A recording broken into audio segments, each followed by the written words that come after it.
जब हम गुस्सा करते हैं ना, आवेश में आते हैं ना, तो सबसे ज्यादा नुकसान किसको होता है?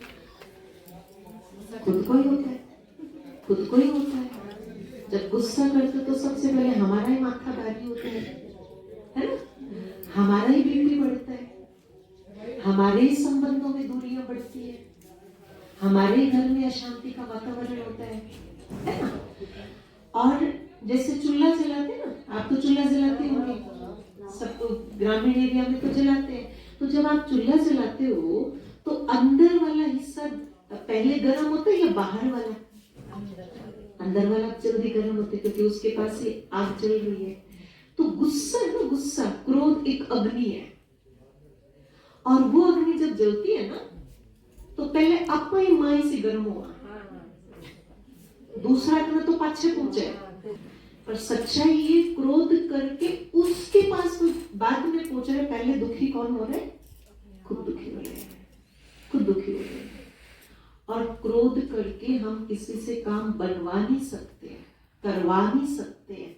सच्चाई है कि क्रोध से बना बनाया काम भी बिगड़ जाता है, ठीक है ना?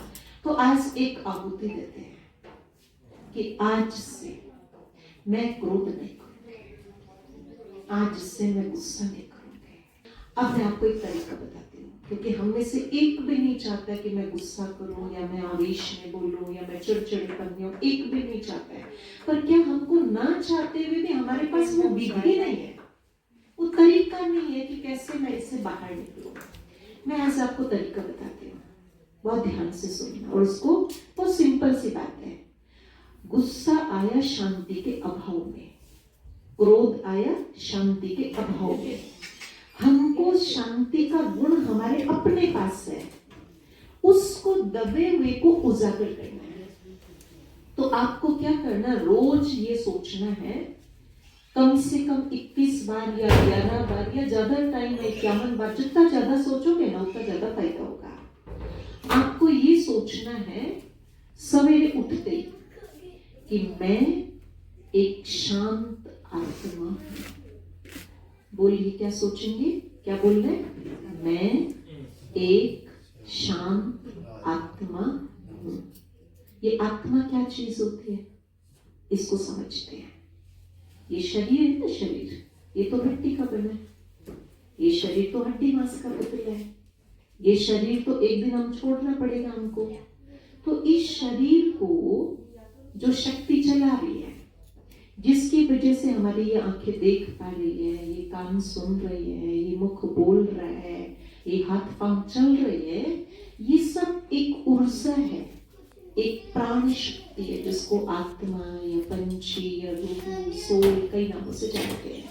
वो बहुत सूक्ष्म प्रकाश है जो भ्रकुटी के बीच में, जहां आपने बिंदी लगाई, सबने बिंदी नहीं लगाई, इतना बड़ा चेहरा कहीं और भी लगा सकते थे ना, यही क्यों लगाई? क्योंकि वो जो प्राण शक्ति है, जो शरीर को चलाने वाली चेतना है, वो यहाँ बैठ के इस सारे शरीर को चला रही है। तो ये आत्मा जो है, इसके अंदर शांति का गुण समाहित है। तो हमको क्या याद दिलाना अपने आप को, मैं एक शांत स्वरूप आत्मा हूं। क्या याद दिलाना है? बोलिए, मैं एक शांत स्वरूप आत्मा, ठीक है? और साथ में अपने आप को याद दिलाना, आज मेरा सारा दिन, सुबह सुबह याद दिलाएंगे ना, आज मेरा सारा दिन बहुत शांति से बीतेगा। आज मुझे सबके साथ बहुत शांति से व्यवहार करना है। हम ये व्रत रखेंगे कि ना जोर से बोलना, ना आवेश में आके बोलना, शांति से बात करनी है, शांति से व्यवहार करना है। और कोई दूसरा मेरे पे गुस्सा करे ना, तो मुझे अशांत नहीं होना, उसके लिए भी सोचना ये शांत आत्मा है, ये शांत आत्मा है।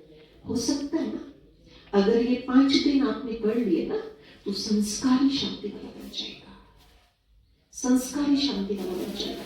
और इतना सुकून मिलेगा फिर जीवन में, लगेगा अरे पहले तो बिना ही बात अपनी एनर्जी को वेस्ट कर रहे थे, मेरा असली जो जीवन का आनंद है वो तो ये है कि मैं एक शांत आत्मा हूं, ठीक है ना। तो रात को सोएंगे ना तब भी ये संकल्प करना है, मैं एक शांत स्वरूप आत्मा हूं। और हमारा जो पिता है परमात्मा पिता, ये आत्मा शरीर को चलाने वाली एक प्रकाश है, एक बिंदु है। और आत्मा का जो पिता है परमात्मा पिता, वो भी एक बिंदु है, वो भी एक प्रकाश है, सूक्ष्म प्रकाश है, और वो शांति का सागर है। तो मेरा पिता शांति का सागर है, तो मैं आत्मा कैसी हूं? शांत से, ठीक है। हो सकता है ना? आसान है या मुश्किल है? ये सोचना आसान है या मुश्किल है? आसान है ना। 5 दिन के बाद में आपसे मिलूंगी ना, अगर आपने अभ्यास किया तो इसमें किसी का हाथ भी नहीं उठेगा कि मुझे गुस्सा आता है, ये सच्चाई है।